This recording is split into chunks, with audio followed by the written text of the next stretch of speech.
Now the topic we have to cover in this video is electronegativity and electron gain enthalpy. So what is electronegativity? Electronegativity जैसा इसका नाम है, इसको हम EN से represent करते हैं. EN is the symbolic representation for its name. EN electronegativity. जैसा कि अभी तक हम पढ़ते हुए आए हैं कि एक इनविजिबल फोर्स काम कर रही है जो फोर्स ऑफ अट्रैक्शन है between the electron and the nucleus. Outermost shell के इलेक्ट्रॉन और न्यूक्लियस के बीच में एक फोर्स ऑफ अट्रैक्शन काम कर रहा था जो कि विजिबल था, जिसकी वजह से इलेक्ट्रॉन्स बाउंड थे उस एटम के अंदर रिवॉल्व करने के लिए और उस एटम की आउटरमोस्ट शेल को छोड़ करके नहीं जा रहे थे. और अगर हम IE का देखते भी हैं कि IE की हेल्प से, एक अमाउंट ऑफ एनर्जी की हेल्प से हम इलेक्ट्रॉन को निकाल भी पा रहे थे, तो वो अलग कॉन्सेप्ट हो गया क्योंकि हम फोर्स ऑफ अट्रैक्शन से ज़्यादा अमाउंट ऑफ एनर्जी इसको प्रोवाइड करा रहे हैं, जिसकी वजह से बॉन्ड्स टूट जाते हैं और इलेक्ट्रॉन्स के बीच में रिपल्जन बढ़ जाता है. तो electronegativity is the tendency, basically it is the tendency of binding the electrons through the nucleus. ये न्यूक्लियस की टेंडेंसी है जो इलेक्ट्रॉन्स को अपने साथ बांध के रखे हुए है. या आप ये कह सकते हो this is the measurement of the force of attraction between the electrons and the nucleus of an atom और एन आयन. किसी भी आयन या किसी भी एटम की आउटरमोस्ट शेल में इलेक्ट्रॉन्स को बाउंड करके रखने के लिए एक फोर्स ऑफ अट्रैक्शन रिस्पॉन्सिबल है जो क्या कहलाएगी? इलेक्ट्रोनेगेटिविटी कहलाएगी. अब इलेक्ट्रोनेगेटिविटी बेसिकली एक डायमेंशनलेस क्वांटिटी है. इसको हम काउंट तो नहीं कर सकते कि मीटर में, सेंटीमीटर में, किलोमीटर में, किलोग्राम में, ऐसे इसको मेज़र तो नहीं किया जा सकता. इसके पास कोई यूनिट नहीं होती, डायमेंशनलेस ये होती है. लेकिन इसके लिए कुछ स्केल्स बनाए गए थे कि हम इसकी कैलकुलेशन कैसे कर सकते हैं. इलेक्ट्रोनेगेटिविटी केवल एक मैथमेटिकल वैल्यू है, जैसे कि नीचे हम देख पा रहे हैं कुछ सीरीज़ लिखी हुई हैं ग्रुप 1 और ग्रुप 17 के लिए. तो इसको मेज़र करने के लिए कोई यूनिट तो नहीं है, लेकिन ये एक मैथमेटिकल वैल्यू को, एक सिंबल को एक्सप्रेस करती है. केवल ये हमें बताती है मैग्नीट्यूड के बारे में कि कितनी वैल्यू के साथ कहीं पर फोर्स ऑफ अट्रैक्शन काम कर रही है. दूसरी चीज़, इसके लिए जो स्केल बनाया था, सबसे पहले इसको मेज़र करने वाले, इसको कैलकुलेट करने वाले जो साइंटिस्ट थे, उनका नाम था लिनस पॉलिंग. बेसिकली पॉलिंग बोलते हैं, इनका नाम था पॉल. मिस्टर पॉल के नाम से भी काफ़ी फेमस थे उस टाइम पे. लिनस पॉलिंग के नाम से इनका नाम बुक्स के अंदर दिया जाता है. तो पॉलिंग स्केल के नाम से ही इन्होंने अपना एक मेजरमेंट स्केल बनाया, एक कैलकुलेटिव स्केल बनाया, जिसके बिहाफ पे इन्होंने मैनी एलिमेंट्स की इलेक्ट्रोनेगेटिविटी कैलकुलेट करी और उनको बुक्स के अंदर लिख दिया. तो बेसिकली ये जो इलेक्ट्रोनेगेटिविटी है एक बहुत इंपॉर्टेंट प्रॉपर्टी है किसी भी एटम की स्ट्रक्चर को बनाने में. अगर एटम की स्ट्रक्चर बनी है तो वो इलेक्ट्रोनेगेटिविटी की वजह से बनी है, क्योंकि अगर अट्रैक्शन नहीं होता या हमें ये नहीं पता चलता कि like charge repel each other और unlike charge attract each other, यानी वहाँ पे हम इलेक्ट्रोनेगेटिविटी का डिफरेंस नहीं पता कर पाते, तो कुल मिलाकर के किसी भी एटम की स्ट्रक्चर को स्टेबलाइज करने में हमें पता नहीं कितने साल लग जाते हैं. तो यहाँ बेसिक एग्जांपल्स के तौर पे हमने ग्रुप 1 और ग्रुप 17 को कंसीडर किया, क्योंकि ये मोस्ट इलेक्ट्रोपॉजिटिव एलिमेंट्स होते हैं और ये मोस्ट इलेक्ट्रोनेगेटिव एलिमेंट्स होते हैं. इन ग्रुप 1 के एलिमेंट्स की इलेक्ट्रोनेगेटिविटी बहुत कम होती है, जबकि ग्रुप 17 के एलिमेंट्स की इलेक्ट्रोनेगेटिविटी बहुत ज़्यादा होती है, जिसकी वजह से इन पे नेगेटिव चार्ज होता है और इन पे पॉजिटिव चार्ज होता है. तो वही काम हम यहाँ पर कर रहे हैं कि लिथियम, सोडियम, पोटेशियम, रुबिडियम की जब हमने बात करी तो पॉलिंग स्केल से ये देखा गया कि लिथियम की इलेक्ट्रोनेगेटिविटी केवल 1.0 कैलकुलेट हुई, सोडियम की 0.9, पोटेशियम की 0.8, रुबिडियम की 0.8, यानी इनकी नियरली अबाउट सेम रही. डेसिमल के 2 प्लेस के बाद की वैल्यू में चेंज आए. इसी तरीके से जब फ्लोरीन, क्लोरीन, ब्रोमीन, आयोडीन की इलेक्ट्रोनेगेटिविटी वैल्यू चेक की गई तो वो आई 4, 3, 2.8 एंड 2.5. तो ये वैल्यू पीरियोडिक टेबल में सबसे ज़्यादा थी इन हेलोजन फैमिली, जिसकी वजह से इन एलिमेंट्स को मोर इलेक्ट्रोनेगेटिव एलिमेंट या मोस्ट इलेक्ट्रोनेगेटिव एलिमेंट की कैटेगरी में कंसिडर किया जाता है. अब अगर हम इसकी वेरिएशन की बात करें कि ये वेरिएट कैसे करती है एक ग्रुप में और एक पीरियड में, तो बेसिकली वेरिएशन हम इसका देख रहे हैं सबसे पहले पीरियड को लेकर के. पीरियड के अंदर लेफ्ट टू राइट इलेक्ट्रोनेगेटिविटी की जो वैल्यू है वो हमेशा इंक्रीज होगी, क्योंकि इलेक्ट्रोनेगेटिविटी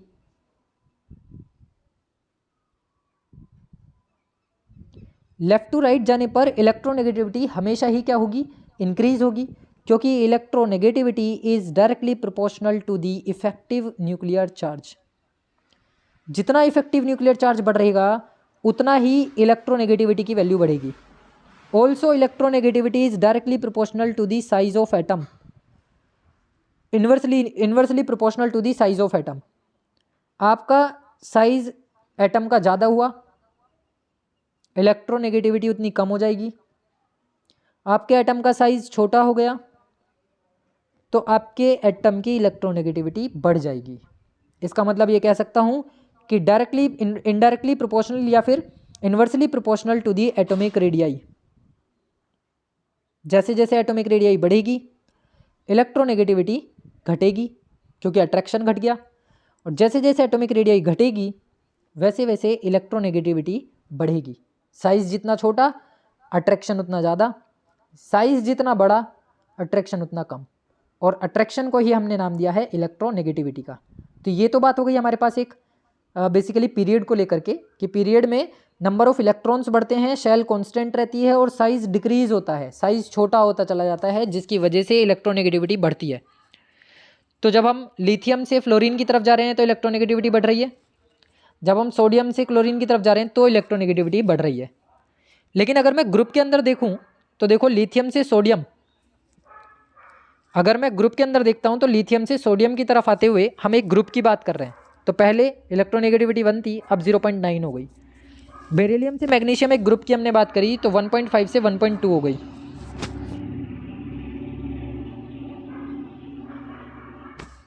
बोरॉन की बात करें तो वो 2 से 1.5 हो गई। सिमिलरली ऑक्सीजन की बात करें तो वो 3.5 से 2.5 हो गई।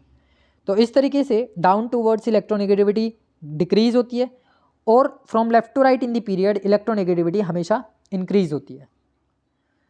नेक्स्ट जो हमारे पास प्रॉपर्टी आ जाती है that is metallic and non metallic character. तो ये तो बहुत कॉमन सी प्रॉपर्टी है, बहुत सिंपल सी प्रॉपर्टी है। जब हम लेफ्ट टू राइट की बात करें तो सबसे लेफ्ट में जो रखा हुआ है दैट इज मेटालिक ब्लॉक, और जो सबसे राइट में रखा हुआ है that is the non metallic block. तो जब हम लेफ्ट टू राइट जा रहे हैं तो मेटालिक करेक्टर डिक्रीज होता है और नॉन मेटालिक करेक्टर इंक्रीज होता है। सीधा इसका वेरिएशन पढ़ना है हमें, डेफिनेशंस को पढ़ने की खास ज़रूरत नहीं है, क्योंकि मेटालिक करेक्टर को रिप्रेजेंट करने वाली जो चीज़ें हैं, जो एटम्स हैं, उनको हम इलेक्ट्रो पॉजिटिव इन नेचर बोलते हैं, क्योंकि एस ब्लॉक के जो मेटल्स हैं उनके अंदर लॉस ऑफ इलेक्ट्रॉन करने की टेंडेंसी है, और वो आसानी से अपने कैटायन में चेंज हो जाते हैं बाय लॉसिंग द इलेक्ट्रॉन्स।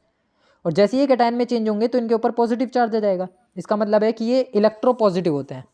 और इलेक्ट्रो पॉजिटिव कैसे, स्ट्रॉन्ग या फिर मोर इलेक्ट्रो पॉजिटिव।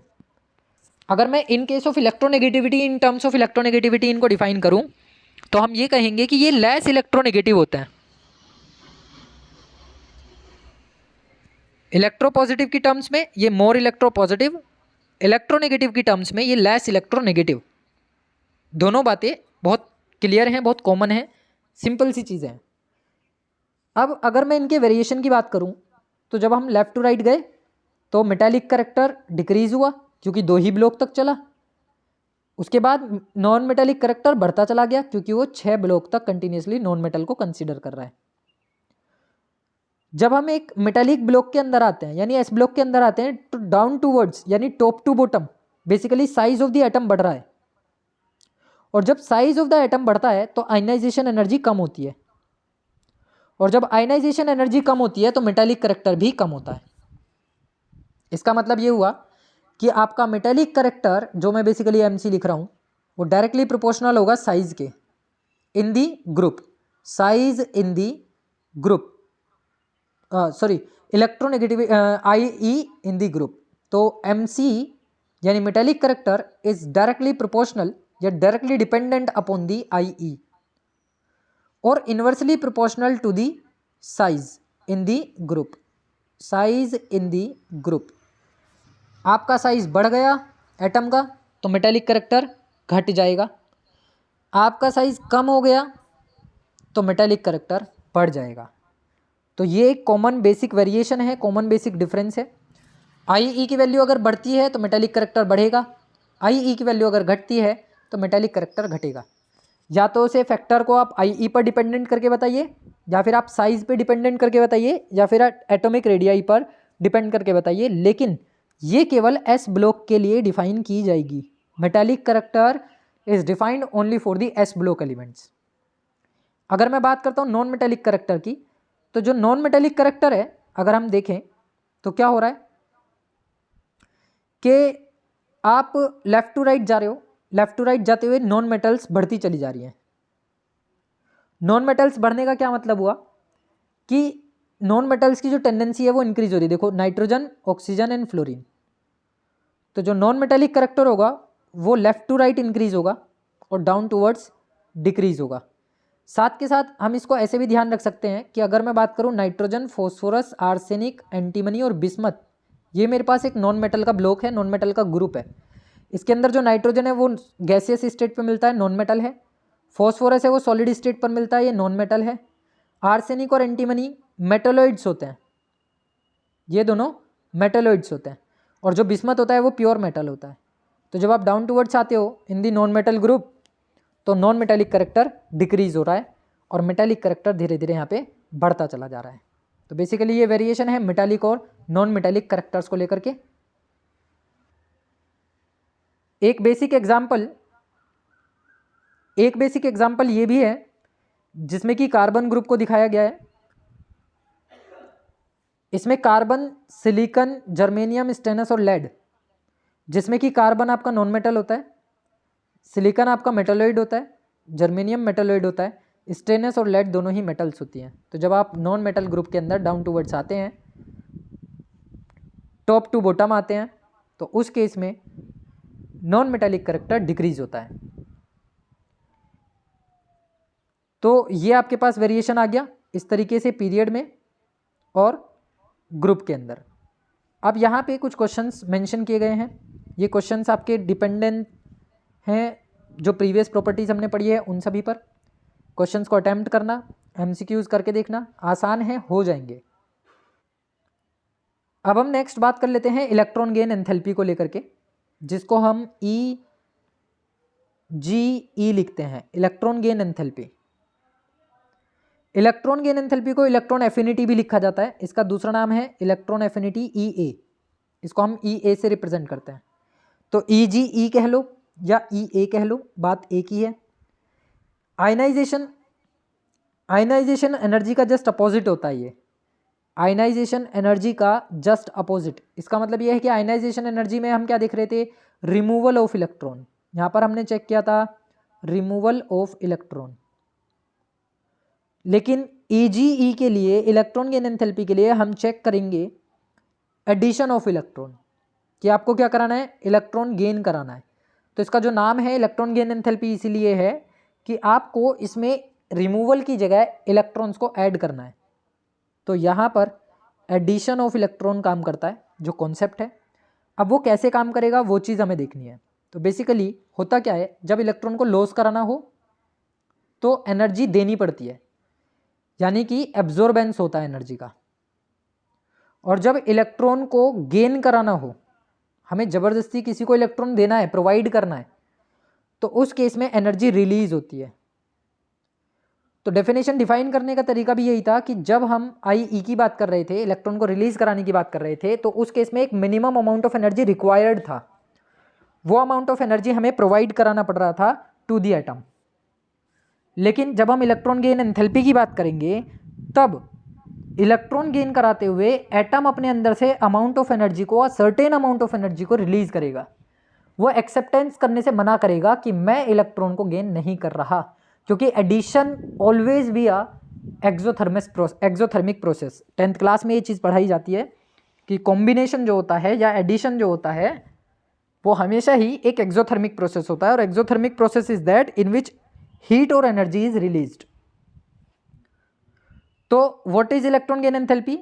तो electron gain enthalpy is the amount of energy released when one or more electrons are added in the outermost shell of an atom।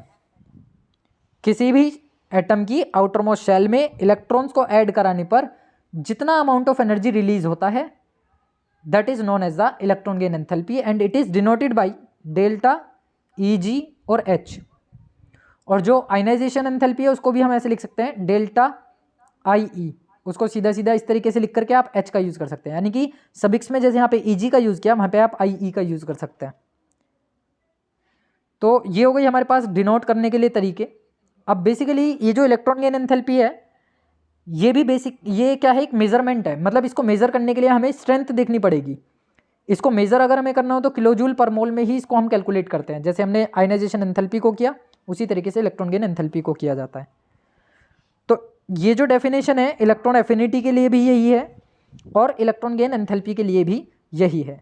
आपको किसी भी atom के outermost shell में electron gain कराना हो तो वो एक सर्टेन अमाउंट ऑफ एनर्जी को रिलीज करेगा, या फिर हम ये कह सकते हैं कि किसी भी एटम को, आइसोलेटेड एटम को उसके एनायन में कन्वर्ट कराने के लिए, क्योंकि जब वो इलेक्ट्रॉन को गेन करेगा तो किस में कन्वर्ट होगा, अपने एनायन में कन्वर्ट होगा, क्योंकि एक्सेस ऑफ इलेक्ट्रॉन हो जाएगा। तो a certain minimum amount of energy released when an atom is converted into its anion by gaining one or more electrons, then this amount of energy is known as electron gain enthalpy। अब एक certain example हमारे सामने है कि fluorine, chlorine, bromine, iodine और astatine जो कि halogen family का ग्रुप है, इस हेलोजन फैमिली के ग्रुप को मोस्ट इलेक्ट्रोनेगेटिव एलिमेंट्स का ग्रुप माना जाता है पीरियोडिक टेबल के अंदर। तो इलेक्ट्रोनेगेटिव का मतलब ये हुआ कि ये नॉन मेटल है पहली चीज तो, और इलेक्ट्रॉन का गेन करेंगे। तो हमने ये देखा कि फ्लोरीन जो है वो सबसे ज़्यादा नेगेटिव वैल्यू रिप्रेजेंट करता है किलोजूल पर मोल में इलेक्ट्रॉन गेन एंथैल्पी की। उसके बाद एस्टेटाइन तक जब हम आते हैं तो इलेक्ट्रॉन गेन एंथैल्पी की लेस नेगेटिव वैल्यू रिप्रेजेंट करता है 270.1 एस्टेटाइन।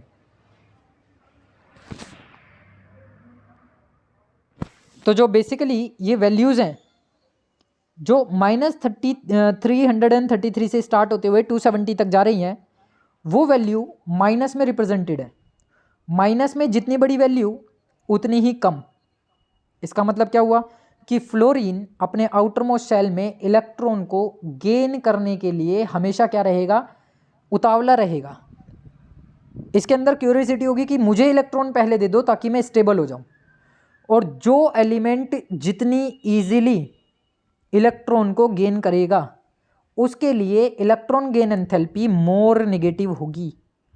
मोर नेगेटिव, जो जितना आसानी से इलेक्ट्रॉन को गेन करेगा उसके लिए वैल्यू मोर नेगेटिव, और जो इलेक्ट्रॉन को बड़ी डिफिकल्टी से गेन करेगा उसके लिए लेस नेगेटिव, या फिर हम इसे बोल सकते हैं पॉजिटिव। कैसी वैल्यू होगी वो, as compare to the fluorine वो कैसी पाई जाएगी, पॉजिटिव पाई जाएगी। लेकिन जो रेफरेंस मिलेगा, जो ज़्यादा हम प्रायोरिटी देते हैं वो इसी तरीके को देते हैं कि फ्लोरीन ने इलेक्ट्रॉन को इजीली गेन कर लेना है टू गेट स्टेबलाइज या स्टेबिलिटी, तो इसीलिए उसकी जो वैल्यू रहेगी वो मोर नेगेटिव रहेगी।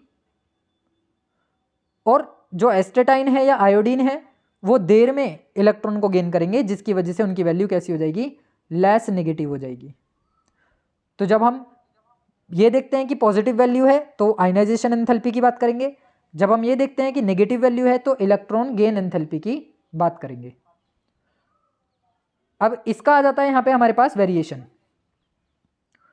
तो बेसिकली जो इलेक्ट्रॉन गेन एंथैल्पी है उसके वेरिएशन को अगर मुझे देखना हो तो हम डाउन टू ग्रुप और पीरियड में चेक करते हैं। तो डाउन टू ग्रुप और पीरियड के लिए अगर मैं देखूं इलेक्ट्रॉन गेन एंथैल्पी, जब इलेक्ट्रॉन ऐड होते चले जाएंगे, जब इलेक्ट्रॉन कहीं पर ऐड होते चले जाएंगे तो इलेक्ट्रॉन गेन एंथैल्पी बहुत ज़्यादा निगेटिव हो जाएगी। इसका मतलब क्या हुआ कि आप लिथियम से फ्लोरीन की तरफ जाइए तो लिथियम तो लॉस करने की टेंडेंसी रख रहा है और फ्लोरीन गेन करने की टेंडेंसी रख रहा है। नाइट्रोजन 3 इलेक्ट्रॉन का गेन कर रहा है, ऑक्सीजन 2 इलेक्ट्रॉन का गेन कर रहा है, फ्लोरीन 1 इलेक्ट्रॉन का गेन कर रहा है। तो बेसिकली जैसे जैसे इलेक्ट्रॉन ऐड होते जा रहे हैं वैसे वैसे इलेक्ट्रोनेगेटिविटी की वैल्यू भी बढ़ती जा रही, इलेक्ट्रॉन गेन एंथैल्पी की वैल्यू भी बढ़ती जा रही है। तो यहाँ पे नाइट्रोजन की इलेक्ट्रोनेगेटिविटी, इलेक्ट्रॉन गेन एंथैल्पी कम होगी एज कंपेयर टू ऑक्सीजन, और ऑक्सीजन की कम होगी as compare to the fluorine. तो इलेक्ट्रॉन गेन एंथैल्पी का जो काम है, जैसे जैसे नंबर ऑफ इलेक्ट्रॉन बढ़ते हैं वैसे वैसे इलेक्ट्रॉन गेन एंथैल्पी भी बढ़ती है। ये चीज़ हमें ध्यान रखनी है। फैक्टर्स अफेक्टिंग की मैं बात कर लूँ यहाँ पे अगर कि कौन कौन से ऐसे फैक्टर्स हैं जो इलेक्ट्रॉन गेन एंथैल्पी को अफेक्ट करते हैं, तो पहला फैक्टर सेम एटॉमिक साइज, कि आप एटॉमिक साइज बढ़ाइए तो इसका मतलब है डिस्टेंस आपने बढ़ा दी है आउटर मोस्ट शेल की न्यूक्लियस से, और जब आउटर मोस्ट शेल का साइज बढ़ गया यानी कि इलेक्ट्रॉन्स आउटर मोस्ट शेल में पड़े हुए हैं और डिस्टेंस फ्रॉम द न्यूक्लियस बढ़ चुकी है, तो जो इलेक्ट्रॉन बाहर से हम ऐड कराएंगे वो आसानी से अट्रैक्ट या आसानी से क्या नहीं होगा, अंदर नहीं जाएगा। तो आप ये कह सकते हैं कि size increases, atomic size increases, electron gain enthalpy EGE decreases. यानी कि डिक्रीजेज होने का मतलब क्या हो गया, लेस नेगेटिव वैल्यू को डिफाइन कर रहा है। अब अगर मैं कहूं कि इसका एटॉमिक साइज आप डिक्रीज कर दो, इसका एटॉमिक साइज छोटा कर दो, तो आपकी EGE की वैल्यू जो होगी वो मोर इलेक्ट्रोनेगेटिव हो जाएगी, मोर नेगेटिव हो जाएगी।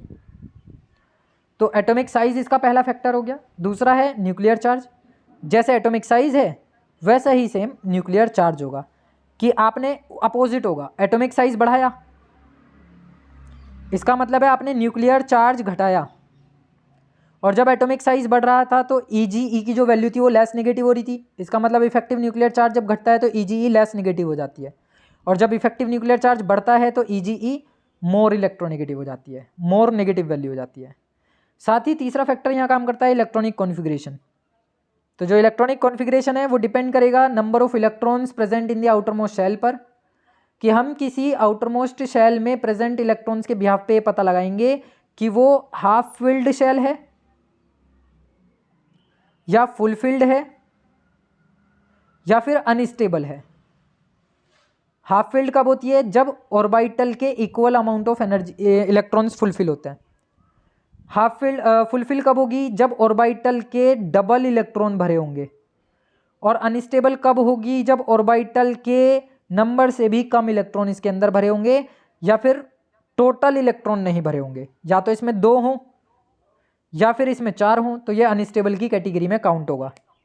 तो इन बिहाफ पे हम पता लगाएंगे कि इलेक्ट्रॉन गेन एंथैल्पी घट रही है या बढ़ रही है। लास्ट यहाँ पर ये जो स्लाइड है डिफाइन कर रही है anomalous periodic properties of second period elements को लेकर के, कि जो दूसरे पीरियड के एलिमेंट्स हैं lithium, beryllium, boron, carbon, nitrogen, oxygen, fluorine, इन सभी को टॉप मोस्ट प्रायोरिटी लेवल पे क्यों रखा गया है, इन सभी को top most place in the group क्यों दिया गया है। तो ग्रुप में हेड ऑफ द फैमिली जो मेंबर बनाया जाता है हमेशा उस एलिमेंट को बनाया जाता है जो अपने ग्रुप की सारी प्रॉपर्टीज़ को तो डिफाइन करे ही करे, लेकिन उसके अलावा कुछ एक्स्ट्रा केमिकल प्रॉपर्टीज़ या एक्स्ट्रा फिजिकल प्रॉपर्टीज़ को भी रिप्रेजेंट करे। तो यहाँ पर ये जो lithium, beryllium, boron, carbon, nitrogen, oxygen, fluorine है, इन सभी के पास कुछ एक्स्ट्रा प्रॉपर्टीज़ होती हैं जो इनको इनके ग्रुप के एलिमेंट से थोड़ा सा एक्स्ट्रा ऑर्डिनरी और डिफर बनाती हैं।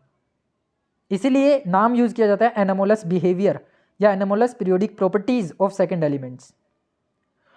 और दूसरी एक चीज़ ये है जो मेन क्वेश्चन एग्जाम में पूछ लिया जाता है कि ये रीज़न क्या है एनामोलस बिहेवियर को रिप्रेजेंट करने का। तो एनामोलस बिहेवियर को रिप्रेजेंट करने का जो रीज़न है बेसिकली वो लिथियम के लिए, मैग्नीशियम के लिए, बेरिलियम के लिए क्या है कि इनका साइज जो है एटम का वो अपने ग्रुप में छोटा है, इनकी इलेक्ट्रोनेगेटिविटी ज़्यादा होती है, इनका चार्ज और रेडियस रेशियो जो होता है वो बढ़ा हुआ होता है, इसी वजह से इनके पास एनामोलस प्रॉपर्टीज़ पाई जाती हैं। सबसे लास्ट हमारे पास आ जाता है डायगोनल रिलेशनशिप, जो कि एनामोलस बिहेवियर अभी हम देख रहे थे सेकेंड पीरियड के एलिमेंट्स का, वो एनामोलस बिहेवियर में ये डायगोनल रिलेशनशिप को भी रिप्रेजेंट करता है। बेसिकली होता क्या है कि सेकेंड पीरियड के कुछ एलिमेंट्स थर्ड पीरियड के कुछ एलिमेंट्स के साथ डायगोनली रिलेशनशिप दिखाते हैं, यानी कि similarity in the properties represent करते हैं। कुछ प्रॉपर्टीज लिथियम की किसके साथ मैच हो रही होंगी, मैग्नीशियम के साथ, यानी कि लिथियम एक्स्ट्रा ऑर्डिनरी हो गया क्योंकि इसने सोडियम के साथ साथ मैग्नीशियम की कुछ प्रॉपर्टीज को भी रिप्रेजेंट किया। इसी तरीके से बेरिलियम एक्स्ट्रा ऑर्डिनरी हो गया क्योंकि इसने मैग्नीशियम की भी प्रॉपर्टीज दिखाई और एल्यूमिनियम की भी प्रॉपर्टीज दिखाई। तो बेसिकली ये जो रिलेशन है डायगोनली रिलेशन, इसको हम बोलते हैं डायगोनल रिलेशनशिप। तो diagonal relationship is said to exist between the certain pairs of diagonally adjacent elements in the second period और थर्ड पीरियड। अगर हम इन पेयर की बात करते हैं तो लिथियम मैग्नीशियम का पेयर बनता है, बेरिलियम एल्यूमिनियम का पेयर बनता है, बोरॉन सिलिकॉन का पेयर बनता है, कार्बन फॉस्फोरस का पेयर बनता है। इस तरीके से डायगोनल रिलेशनशिप मेंशन की जाती है इन दी सेकेंड पीरियड एलिमेंट्स और थर्ड पीरियड एलिमेंट्स। तो इसी के साथ यहाँ पे चैप्टर हो जाता है ख़त्म थ्रू दी एनसीईआरटी। टोटल आप लोगों का काम है कि आप अपनी एनसीईआरटी को line to line thoroughly read out करेंगे, थोरोली पढ़ेंगे, तो वो आपको बहुत हेल्प करेगा आपके हर टाइप के एग्जामिनेशन के लिए, क्योंकि कोई भी क्वेश्चन एनसीईआरटी बेस्ड ही होता है किसी भी एग्ज़ाम में अगर पूछा जाता है, और एनसीईआरटी से बाहर कोई भी चीज़ ऐसा कॉन्सेप्ट नहीं है जो एग्जामिनेशंस में पूछा गया हो या पूछा जाए।